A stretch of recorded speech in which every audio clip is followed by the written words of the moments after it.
السلام علیکم ورحمۃ اللہ وبرکاتہ۔ الحمد للہ نحمده ونستعینه ونستغفره ونؤمن به ونتوکل علیہ ونعوذ باللہ من شرور انفسنا ومن سیئات اعمالنا من يهده اللہ فلا مضل له ومن يضلله فلا هادی له ونشهد ان لا الہ الا اللہ وحدہ لا شریک له ونشهد أن سيدنا ونبينا وحبيبنا ومولانا محمدا عبده ورسوله أما بعد قال الله تبارك وتعالى في القرآن الكريم أعوذ بالله من الشيطان الرجيم بسم الله الرحمن الرحيم وما أرسلنا من رسول إلا ليطاع بإذن الله صدق الله العظيم۔ ہر طرح کی تعریف اور حمد و ثنا اللہ بزرگ و برتر کے لائق ہے، جس کا کوئی شریک نہیں، جس کا کوئی ساجھی اور ہمسر نہیں، جو ہمیشہ سے ہے اور ہمیشہ رہے گا۔ بے شمار درود و سلام نازل ہوں اللہ کے آخری پیغمبر جناب محمد الرسول اللہ صلی اللہ علیہ وسلم پر اور آپ کے تمام صحابہ اور اہل بیت پر۔ محترم حضرات، گزشتہ جمعہ اس بات پر گفتگو ہوئی کہ ہم بحیثیت مسلمان غیروں کے کلچر اور غیروں کے رسم و رواج سے اپنے آپ کو دور رکھیں۔ آئیے بات آگے بڑھاتے ہیں، اور اس موقع پر یہ سوال پیدا ہوتا ہے کہ بے شک ہم غیروں کی تہذیب، غیروں کے طریقے سے دور رہیں گے، لیکن ہمارے پاس ان رسم و رواج کے مقابلے میں کیا ہے جس پر ہم عمل کریں، جس کو ہم اپنا طریقہ اور اپنی تہذیب کہیں؟ تو یاد رکھیں، اس طریقہ، اس تہذیب، اس کلچر کا نام ہے پیارے نبی صلی اللہ علیہ وسلم کی سنت۔ یہ وہ لفظ ہے، لفظ سنت، جس کو ہم نے بارہا سنا ہوگا، لیکن صحابہ اس لفظ پر مر مٹنے کو تیار رہتے تھے۔ انہیں صرف اتنا معلوم ہو جانا کافی تھا کہ یہ عمل پیارے نبی صلی اللہ علیہ وسلم کی سنت ہے، یعنی آپ نے کیا ہے، بس بات ختم ہو گئی۔ اس کے بعد اب ان کے لیے نہ کیا اور نہ کیوں کوئی سوال نہیں تھا۔ اس کے بعد ایک ہی راستہ تھا کہ مجھے بھی وہ کرنا ہے، مجھے بھی وہ عمل کرنا ہے اور بار بار کرنا ہے۔ تو سنت لفظ سے بے انتہا پیار تھا صحابہ کو۔ یہی وجہ ہے کہ سنت کے مقابلے میں جو دوسروں کے طریقے، دوسروں کی تہذیب ہے، صحابہ اس سے شدید نفرت کرتے تھے۔ کسی بھی اعتبار سے سنت کے مقابلے میں کوئی عمل قبول کرنے تیار نہیں تھے صحابہ، کہ اس کائنات میں اللہ کے بعد سب سے بڑی ہستی جناب محمد الرسول اللہ صلی اللہ علیہ وسلم کا عمل ہو اور اس کے مقابلے میں کوئی دوسرا عمل سوچا بھی نہیں جا سکتا، تصور بھی نہیں کیا جا سکتا۔ اتنی بڑی چیز اور اتنی بڑی تہذیب اور اتنے مبارک کلچر کا نام ہے سنت۔ پیارے نبی صلی اللہ علیہ وسلم نے سنت کے نام پر ہمیں پورا طریقہ زندگی عطا فرمایا، یعنی عملی طور پہ کر کے بتایا، چاہے وہ زندگی ہو سیاسی یا معاشرتی یا سماجی یا ازدواجی یا ایک تجارت کے حیثیت سے ایک تاجر کی زندگی ہو، سارے شعبوں کو پیارے نبی صلی اللہ علیہ وسلم نے عملی طور پہ کر کے بتا دیا۔ چنانچہ ضرورت اس بات کی ہے کہ یہ سبق ہم پھر پڑھیں کہ سنت ہے کس کا نام اور اس کا کیا ہے مقام۔ جس دن ہمیں سمجھ میں آ گئی بات، جس طرح صحابہ سمجھے تھے، یاد رکھیں یہ غیروں کا جو کلچر ہے، یہ فیشن نام کی جو تہذیبیں آئی ہیں، اس سے اتنی نفرت ہوگی ہمیں اور اتنی ہی محبت ہو جائے گی ہمیں پیارے نبی صلی اللہ علیہ وسلم کی سنت سے۔ اگر ہمارے ذہن و دماغ میں اللہ نہ کرے کہیں کچھ یہ بسا ہوا ہے کہ جدید فیشن، جدید طریقہ، اسے اپنایا جائے، اسے کیا جائے جیسے کہ ساری قومیں کر رہی ہیں، تو خوب اچھی طرح یاد رکھیں سنت کو اس دنیا میں آئے ہوئے 1400 سال گزرے اور نہ جانے کتنے باقی ہیں قیامت تک۔ ان 1400 سالوں میں سنت کے مقابلے میں ہزاروں تہذیبیں آئی ہیں، ہزاروں تہذیبیں، ہزاروں مذہبوں نے، قوموں نے طریقہ زندگی بتایا، کیا بھی سنت کے مقابلے میں۔ کسی کی عمر 100 سال رہی، کسی کی عمر 50 سال، کسی کی عمر 100 سے کچھ زیادہ سال۔ اس کے بعد ان طریقوں میں کشش ہی نہیں رہی، لوگ تھک گئے ان طریقوں کو اپنا کر اس پر عمل کرتے ہوئے اور بالآخر چھوڑ دیا۔ آج بھی یورپین تہذیب جو غالب ہے، جو جدید تہذیب کہلا رہی ہے، جو اسلامی تہذیب سے متصادم ہے، ٹکرا رہی ہے، بہت سارے مسلمان بھائی، اللہ نہ کرے ایسا ہو لیکن کہا جا رہا ہے کہ بہت سارے مسلمان بھائی سنت کو ایک پرانا عمل سمجھ کے اسے چھوڑ دیتے ہیں اور اس جدید تہذیب کو نئی چیز سمجھ کے اس کو اپنا لیتے ہیں۔ سنت کے مقابلے میں اس کی زندگی بھی 100 سال سے زیادہ نہیں ہے۔ سنت اپنی پوری برکتوں کے ساتھ، پوری کشش کے ساتھ آج بھی زندہ ہے، قیامت تک انشاءاللہ زندہ رہے گی۔ وہ نوجوان جو پڑھنے لکھنے کا شغف رکھتے ہیں وہ کبھی اس جانب بھی جائیں اور پڑھیں کہ جتنی سنتیں ہیں تقریباً پر اس دور کی سائنس نے تحقیق کی ہے، ہر ایک میں کچھ نہ کچھ فائدہ بتایا ہے، ہر ایک میں۔ حد تو یہ ہے ہم وضو کرتے ہیں، وضو میں سر کے مسح کے بعد گردن کا مسح کرتے ہیں، جو کہ سنت مؤکدہ بھی نہیں ہے، یعنی غیر مؤکدہ، مستحب درجے کا ہے، کبھی کرے کبھی چھوڑ دیے تو بھی وضو ہو جائے گا۔ اس عمل کا بھی بہت بڑا فائدہ بتایا ہے جو ڈاکٹری لائن کی جو طبی ماہرین ہیں، معالجین ہیں، کہ اس طریقے سے گردن کا مسح کرنے سے یہ جو رگیں ہیں دماغ سے ہو کے آتی ہیں، جب ان کو تری حاصل ہوتی ہے تو دماغ میں تازگی پیدا ہوتی ہے اور وہ مسح نہ کرنے کی وجہ سے خشکی رہتی ہے۔ اندازہ لگائیے کہ اس عمل کا اتنا بڑا فائدہ طبی اعتبار سے، تو جو سنت مؤکدہ ہیں، جو پیارے نبی صلی اللہ علیہ وسلم نے اپنی زندگی میں پابندی سے ادا کی ہیں، ان کے کتنے بڑے فائدے ہوں گے۔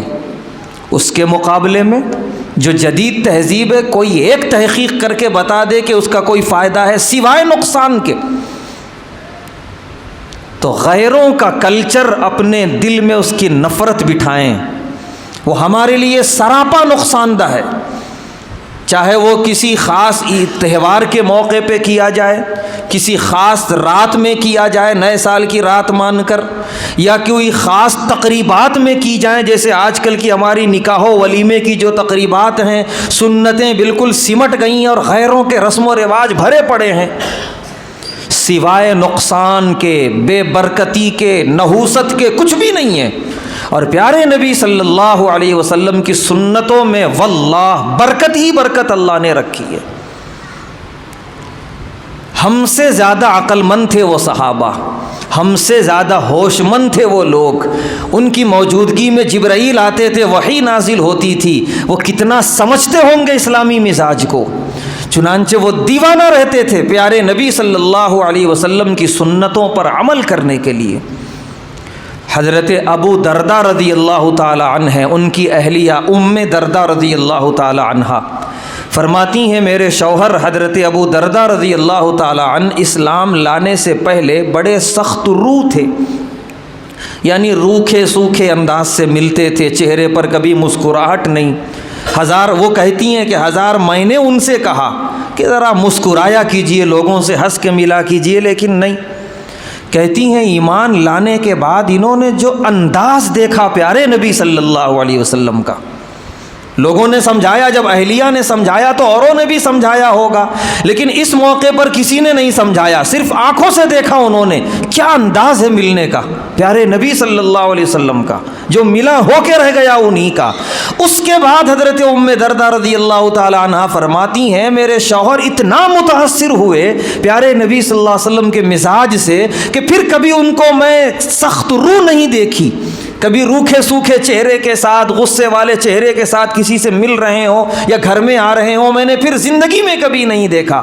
اس سنت کو سینے سے لگا لیا حضرت ابو دردہ رضی اللہ تعالیٰ عنہ نے۔ کیا پیاری سنت، مسکراتا ہوا چہرہ، خندہ پیشانی کے ساتھ لوگوں سے ملاقات، یہ سیکھا صحابہ نے۔ اس طریقے سے صحابہ سیکھتے تھے، بتاتا کوئی نہیں تھا، سمجھاتا کوئی نہیں تھا، وہ خود سمجھتے تھے کہ کدھر فائدہ ہے اور ان اعمال میں کتنی برکتیں رکھی ہیں اللہ نے۔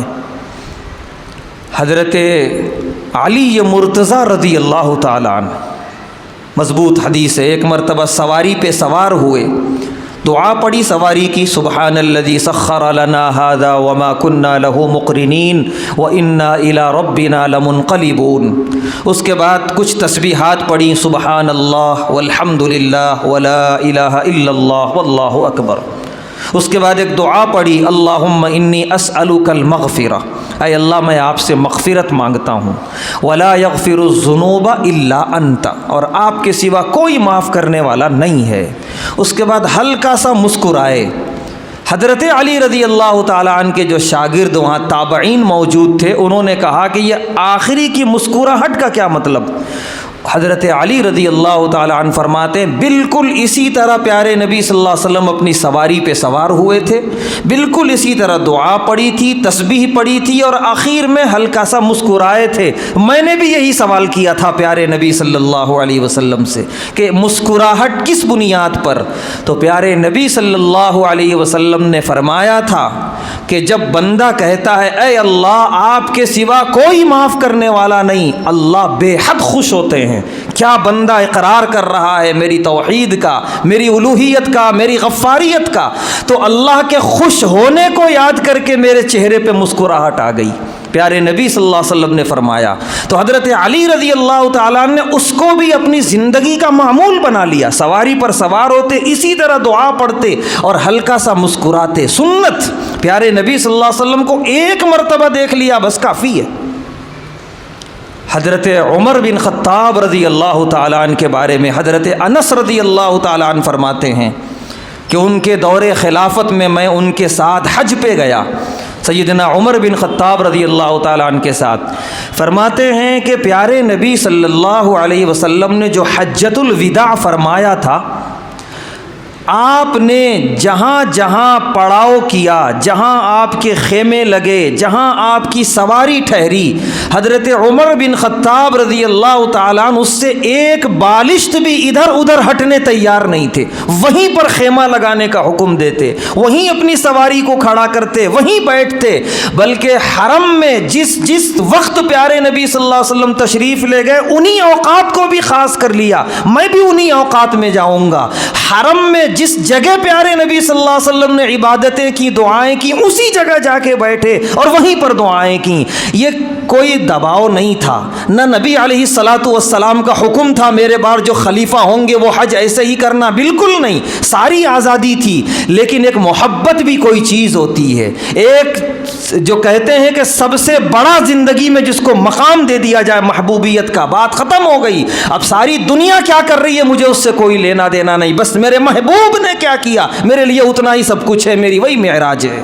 سیدنا عمر بن خطاب رضی اللہ تعالیٰ عنہ نے اتنے بڑے مجمع میں، اتنے تھکاوٹ والی عبادت میں اتنی رعایت سنتوں کی، یہ کوئی معمولی بات نہیں ہے۔ ان کے بیٹے ہیں حضرت عبداللہ بن عمر رضی اللہ تعالیٰ عنہ، ان کے بارے میں تو بہت مشہور ہے، یہ تو کامل متبع سنت تھے، بالکل کوئی عمل سنت کے خلاف کرنا نہیں چاہتے تھے۔ دائیں کروٹ سونا سنت ہے، اس طرح ہاتھ چہرے پہ رکھ کر۔ کچھ ان کی طبیعت ناساز اور کچھ جسم میں تکلیف تھی، ان کی اہلیہ نے بارہا کہا کہ اس کروٹ سو جائیے جب تک طبیعت خراب ہے۔ انہوں نے کہا جب میں نیند میں چلا جاؤں میری کروٹ بدل دینا، لیکن ہوش کے عالم میں نبی کے طریقے کے خلاف مجھ سے ہو ہی نہیں سکتا، چاہے میری جان نکل جائے۔ یہ الگ بات ہے، کوئی آدمی فتویٰ لینے جائے تو وہاں مفتی فتویٰ دے گا کہ طبیعت خراب ہے، ایسا سویا جا سکتا ہے، وہ فتویٰ اپنی جگہ، لیکن محبت بھی کوئی چیز ہے، محبوبیت کا مقام دے دینا۔ سنتوں سے یہ محبت تھی، زبان سے محبت کافی نہیں ہے میرے دوستو، اور نہ وہ نجات دلانے والی ہے آخرت میں، جب تک عمل میں نہ آئے اور اتنا آ جائے کہ اس کے خلاف مجبوری میں بھی عمل کرنے کو اچھا نہ لگے۔ سیدنا عبداللہ بن عمر رضی اللہ تعالیٰ عنہ کا یہ معمول تھا۔ انہی کے بارے میں آتا ہے کہ ایک سفر پہ تھے اور ان کے ساتھ ان کے شاگرد بھی تھے۔ ایک مقام پر وہ اپنی اونٹ کو 1 یا 2 مرتبہ گھمایا، پھر بٹھایا اونٹ کو اور وہیں ایک چٹان پہ بیٹھ گئے۔ شاگردوں نے پوچھا کہ سمجھ میں نہیں آیا یہ معاملہ کیا ہے؟ انہوں نے فرمایا کچھ نہیں، اسی راستے سے میں بھی چلا تھا پیارے نبی صلی اللہ علیہ وسلم کے ساتھ، آپ کا اونٹ یہاں 2 مرتبہ گھوما، پیارے نبی صلی اللہ علیہ وسلم نے فرمایا کہ اسے آرام دو، آپ نے اسے ایک جگہ کھڑا کر دیا اور آپ یہیں چٹان پہ بیٹھے تھے، بس میں اس راستے سے گزرتے ہوئے سیدھا گزر جاؤں مجھے گوارا نہ ہوا، یہاں میرے محبوب نے جو کیا وہ میں کروں، چنانچہ اسی نیت سے میں نے کیا ہے۔ ایسے اعمال جن کا کرنا کوئی ضروری نہیں ہے، وہاں محبتوں میں ڈوب کر اتنے شوق سے سنتوں کی اتباع کرنے والی جماعت صحابہ کرام، اندازہ لگائیے جس کام میں نبی نے حکم دیا ہوگا کہ ایسا کرو، وہاں تو کتنی وارفتگی کے ساتھ وہ کرتے ہوں گے سنتوں پر عمل۔ جہاں حکم نہیں ہے وہاں اتنا عمل ہے، اور جہاں حکم ہے وہاں کتنا عمل ہوگا صحابہ کرام رضوان اللہ علیہم اجمعین کا۔ بہت مشہور اور ایمان افروز واقعہ ہے، حضرت حذیفہ بن یمان رضی اللہ تعالیٰ عنہ، رازدار رسول ہیں یہ، پیارے نبی صلی اللہ علیہ وسلم انہیں راز بتایا کرتے تھے۔ پیارے نبی صلی اللہ علیہ وسلم کی حیات طیبہ کے بعد ان کا جانا ہوا ایران، دنیا کی 2 بڑی طاقتوں میں سے ایک۔ اسلام کی دعوت بھی پیش کرنی تھی اور کچھ امور پر بات کرنی تھی، تو دنیا کے ایک بڑے طاقتور ملک کے ایک بڑے بادشاہ کے دربار میں حاضری حضرت حذیفہ بن یمان رضی اللہ تعالی عنہ کی۔ اتنے میں کھانے کا وقت ہوا اور انہیں کھانے کے دستر پہ بٹھایا گیا۔ حضرت حذیفہ بن یمان رضی اللہ تعالی عنہ کھانا تناول فرمانے لگے، اتنے میں لقمے کا کوئی حصہ گرا دسترخوان پہ، اور پیارے نبی صلی اللہ علیہ وسلم کا حکم ہے کہ دسترخوان صاف ہے، لقمے میں گندگی نہیں لگی ہے تو اٹھا کر کھا لیا جائے، چھوڑا نہ جائے، یہ خلاف سنت ہے۔ یہاں رک کر میں یہ بتانا اپنی ذمہ داری سمجھتا ہوں، دعوتوں میں ہم نے مزاج بنا لیا ہے، پلیٹوں میں کھانا چھوڑ کے اٹھنا، جو ٹیبل پہ رکھا جائے وہ سب ڈالنا پلیٹ میں، یہ فرض ہے، اور چاہے ہمارے پیٹ میں اتنی جگہ رہے یا نہ رہے، تھوڑا یہ کھا کے چھوڑ دیں گے، تھوڑا وہ کھا کے چھوڑ دیں گے، اور آدھے سے زیادہ پلیٹ میں کھانا بچا ہوا ہے اور حضرت اٹھ رہے ہیں کھا کر، یہ سارے کے سارے دانے کل سوال کریں گے اللہ کے دربار میں۔ ثم لتسألن یومئذ عن النعیم، تم سے ہر نعمت کے بارے میں سوال ہوگا۔ حضرت عمر بن خطاب رضی اللہ تعالی عنہ نے ایک مرتبہ